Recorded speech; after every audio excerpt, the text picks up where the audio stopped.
I don't know about you, but I personally cannot wait to see Naughty Dog's new game. I cannot wait to see Neil Druckmann's full creativity to once again try and bash Christianity and make some kind of woke character that everyone is supposed to love, and then he says, "You're just too stupid to understand my vision." Yes, yes. Honestly, with opinions like that, he should work for Bethesda. I think Todd Howard would appreciate him. The suffering of generations must be endured to achieve our divine end. That is from the reveal trailer for Naughty Dog's next game. It's called Intergalactic, the Heretic Prophet, and I bet when they wrote that, they thought, whoa, this is deep. Yes, I bet they did. they printed this on a commemorative coin that they gave to their staff for 2025. And do you know what's really funny about this?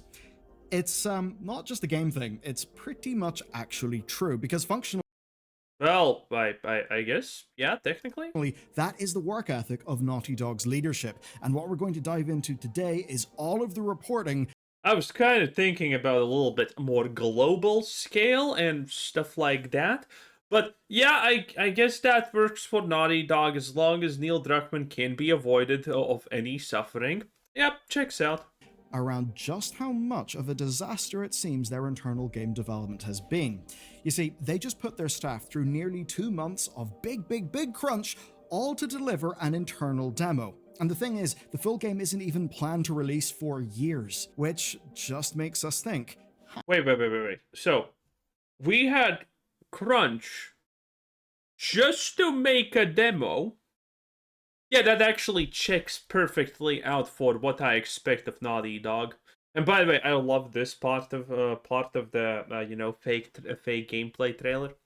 It's because if your IQ is below 80, you probably think this goes really hard, don't you? Hang on a second. Are you basically going to be crunching for years upon years to make any of this happen? You see, for years we've heard hell stories about Naughty Dog, basically them just throwing bodies at the problem and burning through their staff.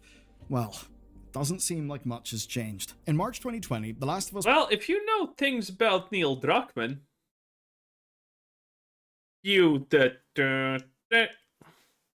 don't you even say any. Don't you even dare. Part 2 was getting ready for release after loads and loads of delays. Back at the time, Jason Schreier was working for Kotaku and he dropped this bombshell report. And I really do mean bombshell. In it, we learned that Naughty Dog was crunching, and crunching hard. Staff were describing 12-hour days and weekend work, pretty much going on and on and on for a long-ass time, the sort of thing that we in the industry would call a death march. And it was all in service of getting the game ready. Oh, very cool, Billy. Very cool. When are you making your next game, though? Tell me, please. Ready at absolutely any cost. But listen, here's the hot take of this video, coming out already at the 3-minute mark. Yes, boys, we're outdoing ourselves. But crunch is good, okay? All of the good games in the past 20 decades have been made on crunch, okay? Because crunch means that people, at least it meant at some point, that people are willing to work because they love what they are doing and they want to see this thing succeed. Crunch has made all of those games you loved from 10, 20 years ago good in a lot of cases.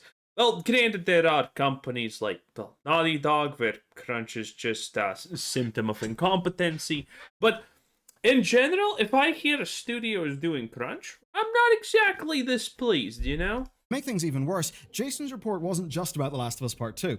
It actually revealed that this crunch stuff was going on as far back as 2016's Uncharted 4. Now that's a game that Neil Druckmann, the co-director, kind of darkly described as a reflection on the drive that leads many people in game development to crunch, which is of course rather easy to say when, you're kind of the boss. Now, yeah, I love when that he as the boss doesn't actually have crunch or do any of those things. It makes me feel warm inside. You know, rules for thee, but not for me, are very important, may I add, okay? As long as, again, I can avoid those rules and it does not impact me negatively. What a great system, one may even say. To make this sort of thing relevant to, like, you and me, I just have it in my head, What's been going on with Naughty Dog? Why has their output kind of decreased and decreased over time? Why has a lot of it been like remakes, remasters, that kind of thing?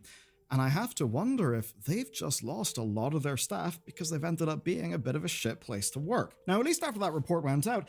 Well, Billiard, I mean, considering you're a person who will never even admit that wokeness exists, I love when these people get close to the root of the problem, you know? They kind of start figuring out a thing here or there, why things may be bad, but, you know, you can't really say it. It seemed leadership kind of understood the problem. They said that they wanted to improve things after 2020, basically between the shift to remote work and the abuse that staff suffered during the launch window leaks. And by 2022, sources actually told Jason Schreier that a freshly implemented production team had actually improved things for the company.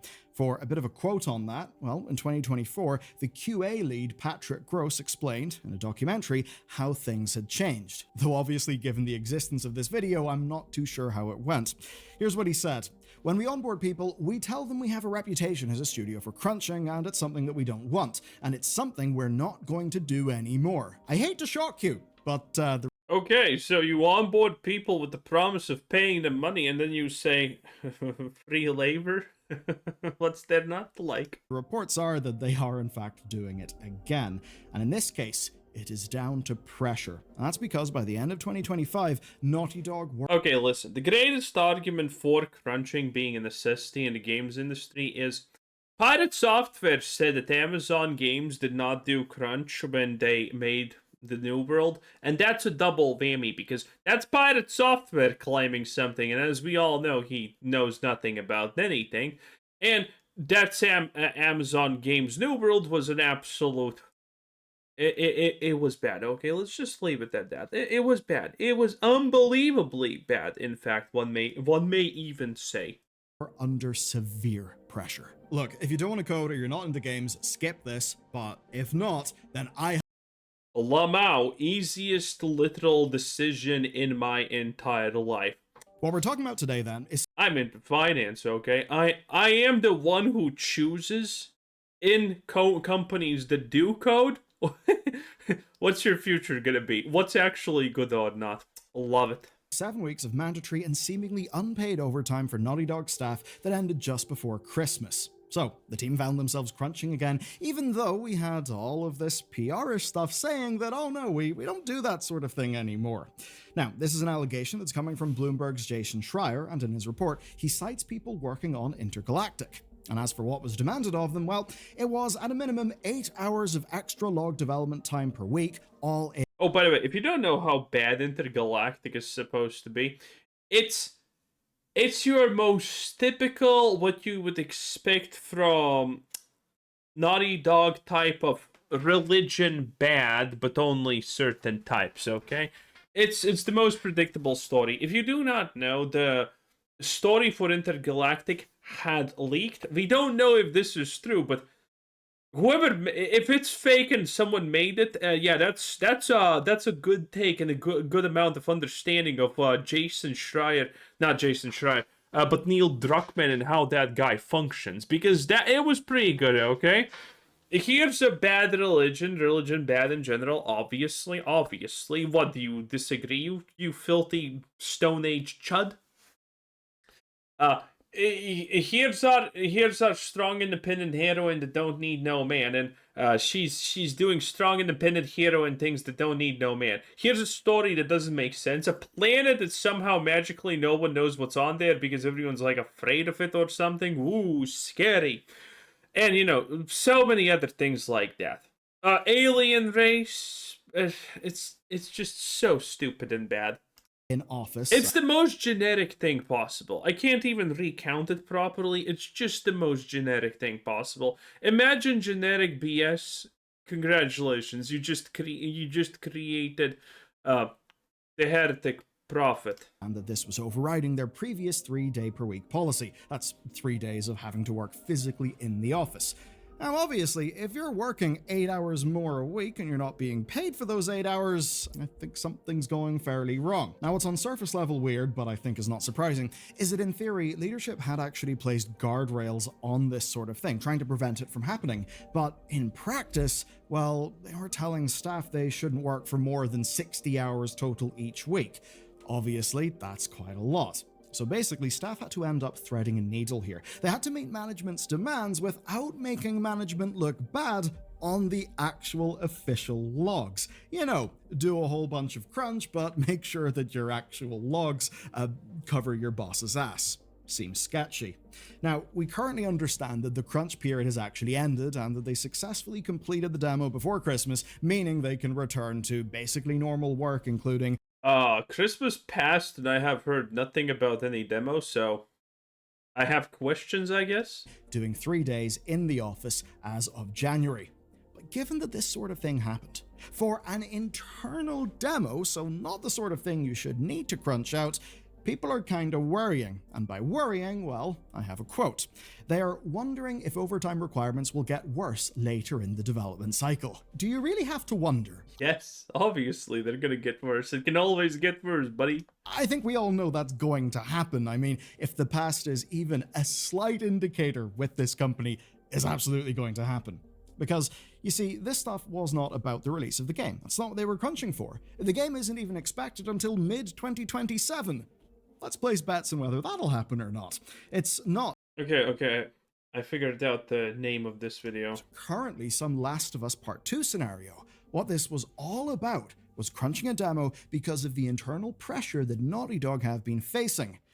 And this is where I have another quote from Jason's report. This overtime period was an attempt to get the production back on track after several missed deadlines. And if you've been keeping up with what's going on at Sony, you'll know that there's probably quite a threat looming over the studio. This crunch was about shipping a demo for PlayStation. Now, milestone reviews are perfectly standard. PlayStation is the one that's giving Naughty Dog all the money. Yeah, it checks out. And in non-first party games, they're usually how you unlock your next stage of funding. So you hit a milestone, you get your money. And this basically allows for feedback, course correction, and it lets publishers protect their money if development is completely going wrong.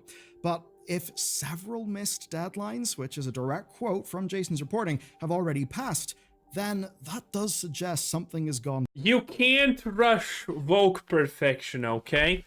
What are we gonna do if Intergalactic doesn't have an Abby-style companion?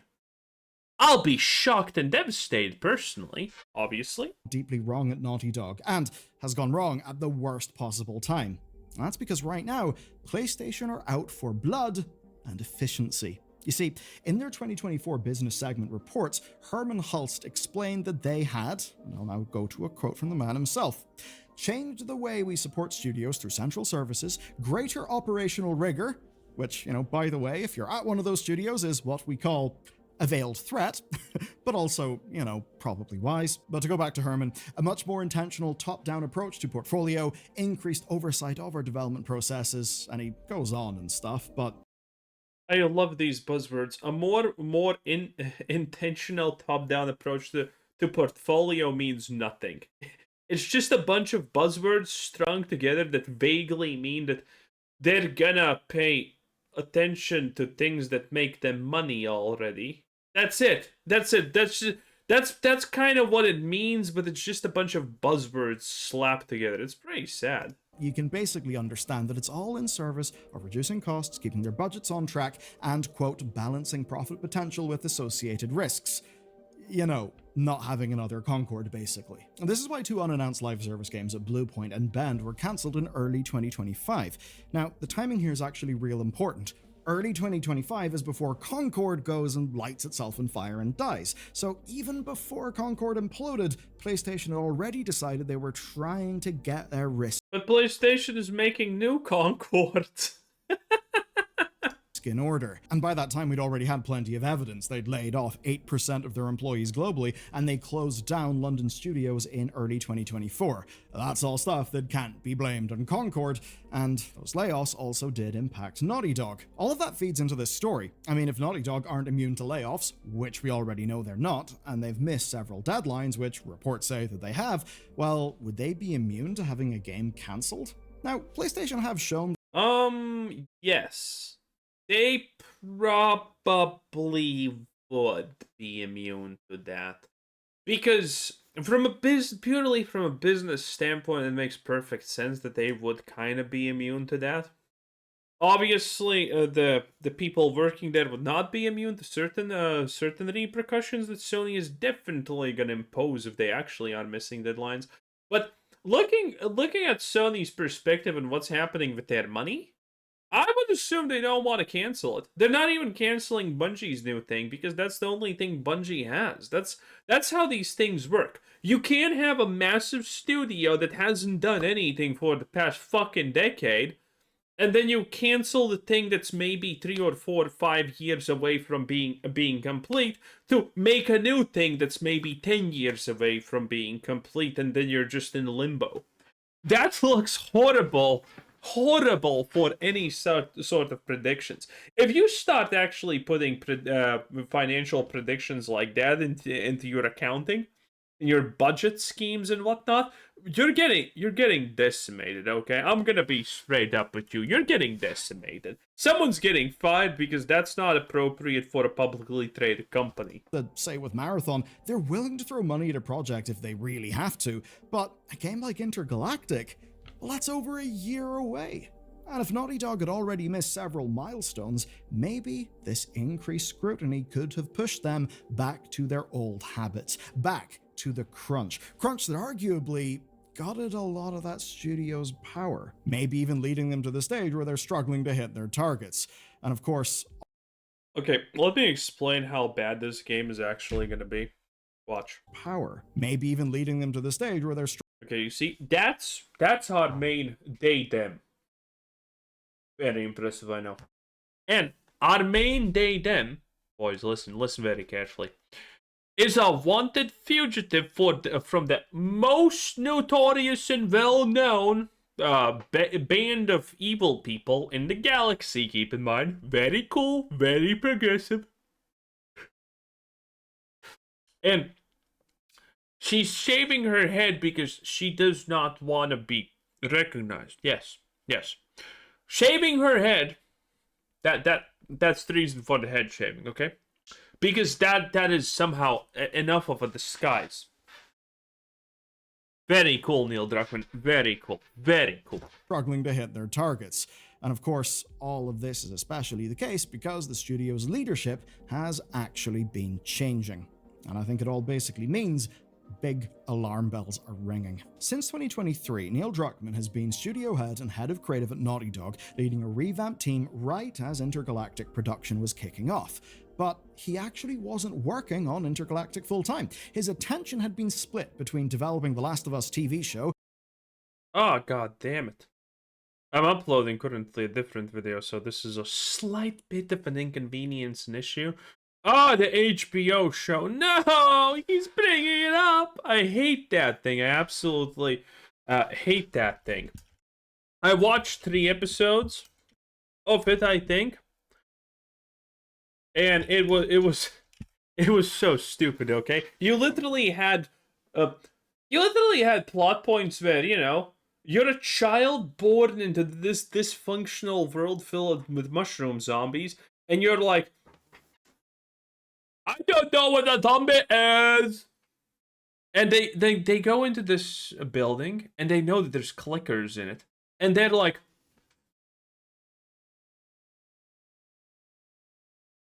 and the kid's like, what do you mean? Can you explain?